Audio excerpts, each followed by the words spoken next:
कविता जी और सुरेश जी बेटे की शादी के बाद पहली बार अपने बेटे बहू के पास बेंगलोर जा रहे थे। उनके बेटे ईशान की शादी 6 महीने पहले हुई थी।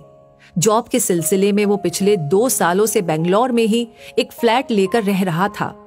कविता जी बीच बीच में यहाँ आती रहती थी। उसकी जॉब बेंगलोर में थी तो वो शादी के 1 हफ्ते के बाद ही अपनी पत्नी नित्या को लेकर के यहाँ आ गया था। ईशान अपने माता पिता को सुबह सुबह स्टेशन लेने आया था। घर के अंदर घुसते ही एयर फ्रेशनर की खुशबू कविता जी के नाक से टकराई तो उनका चित्त प्रसन्नता से भर गया। बहू नित्या ने सर पर दुपट्टा रखकर अपने सास ससुर के पैर छुए और उनके लिए पानी लेने रसोई में चली गई। ईशान भी पीछे पीछे रसोई में चला गया और गैस पर चाय के लिए पानी चढ़ा दिया। थोड़ी देर में कविता जी ने ईशान को आवाज देते हुए कहा, अरे बेटा, तू रसोई में क्या कर रहा है? ईशान बोला, बस माँ अभी आया, मैं पापा की मनपसंद अदरक वाली चाय बना रहा हूँ। इधर नित्या पानी देकर कविता जी के पास बैठकर उनकी तबीयत के बारे में पूछने लगी। थोड़ी ही देर में ईशान चाय और बिस्किट लेकर आ गया। लीजिए पापा, आपकी चाय, पीकर बताइए कैसी बनी है। चाय की घूंट भरते ही कविता जी को बहुत ही आश्चर्य हुआ। चाय बिल्कुल परफेक्ट बनी थी जैसी वो बनाती थी। सुरेश जी ने भी चाय की बड़ी तारीफ की। सुबह के 9 बज गए थे। ईशान ऑफिस के लिए तैयार होने चला गया। बाथरूम में नहाकर उसने वाइपर मारा और अपना तौलिया बालकनी में सुखा दिया। अपने कपड़े भी खुद ही अलमारी से निकाल लिए। उतनी देर में नित्या ने ईशान का टिफिन तैयार कर दिया और ईशान शाम को जल्दी आने की बोलकर मम्मी पापा के पैर छूकर ऑफिस के लिए निकल गया। कविता जी सारे घर में घूम घूम कर एक एक चीजों का मुआयना कर रही थी। सब कुछ बहुत ही सलीके से जचाया हुआ था। जब पिछली बार ईशान की शादी के पहले कविता जी यहाँ पर आई थी तो घर की हालत देखकर उन्होंने तो अपना सर ही पकड़ लिया था। एक भी सामान अपनी जगह पर नहीं था। अलमारी में कपड़े उथले पुथले पड़े थे। कौन सा कपड़ा गंदा है और कौन सा साफ है ये भी पता नहीं चल रहा था। और बाथरूम में तो काई जमी थी। रसोई में गैस के चूल्हे का रंग भी नजर नहीं आ रहा था।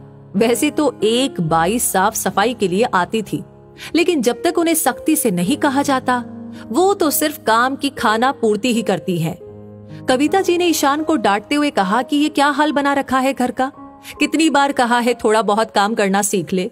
कम से कम गंदे कपड़े तो मशीन में डाल सकता है ना। और ये गीला तौलिया देख कितनी बदबू आ रही है। बाथरूम में भी मेरा पैर फिसलते फिसलते बचा है। भगवान ना करे कहीं तो गिर गया तो। ईशान ने लापरवाही से हंसते हुए कहा, क्या माँ, आप भी ना, मुझसे नहीं होते ये घर के सारे काम वाम। वैसे भी मैं घर पर रहता ही कितनी देर हूँ। सुबह तैयार होकर ऑफिस जाता हूँ और रात को आकर के सो जाता हूँ। संडे को भी दोस्तों के साथ मैं अक्सर बाहर ही रहता हूँ। कविता जी समझा समझा कर थक जाती, लेकिन वो तो अपनी ही मस्ती में रहता था। बड़ी मुश्किल से कविता जी जितने दिन वहां रहती घर की साफ सफाई करती, लेकिन उनके वापस जाते ही फिर से घर की हालत वैसी ही हो जाती थी। इस बार उन्हें यहाँ आकर बहुत अच्छा लग रहा था।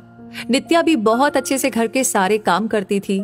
कविता जी और सुरेश जी का बहुत ध्यान रख रही थी। शाम को ईशान ऑफिस से वापस आया तो सब्जियां और घर का जरूरी सामान भी लेकर आया।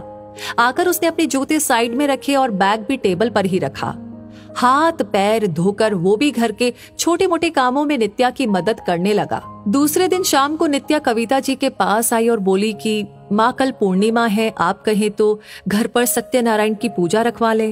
कविता जी ने खुश होते हुए कहा, हाँ हाँ बहू, क्यों नहीं, लेकिन ईशान वो मानेगा? अरे माँ, इन्होंने ही कहा था कि जब माँ पापा आएंगे तब पूजा रखवाएंगे। कविता जी ये सुनकर चकित थी।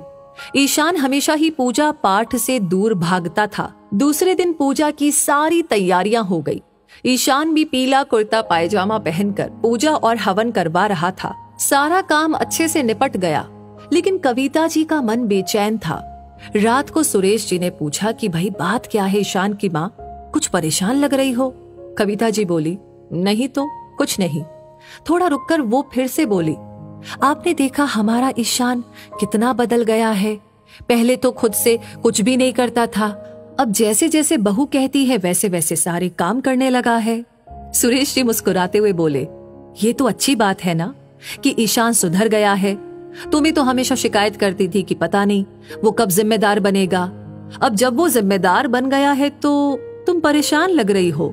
कहीं तुम्हारी परेशानी की वजह ये तो नहीं कि बेटे को सुधारने का काम बहू ने कैसे कर दिया। कविता जी झेपते हुए बोली, हटो जी, आप तो कुछ भी बोलते हो, मैं तो खुश ही हूँ। कविता जी करवट बदलकर लेट गई, लेकिन उनके मन में उथल पुथल तो मची थी। कहीं ना कहीं उनको ये बात खटक रही थी कि जो काम वो 26 सालों में नहीं कर पाई, वो काम बहू ने 6 महीनों में कैसे कर दिया।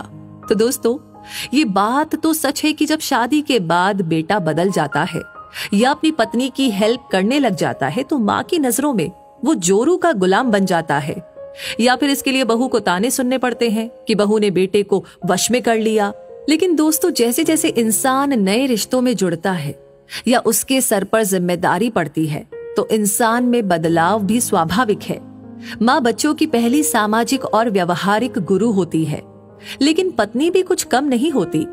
तो इस वीडियो से आपको क्या सीख मिलती है, इसके बारे में आपकी क्या राय है, कमेंट सेक्शन में लिख करके अपनी राय जरूर शेयर करें, क्योंकि आपका हर एक लाइक, हर एक कमेंट हमें मोटिवेट करता है ऐसी कहानियां आप तक पहुंचाने के लिए। तो हमारी हर वीडियो को सबसे पहले पाने के लिए हमारे पेज को फॉलो करना ना भूले। धन्यवाद।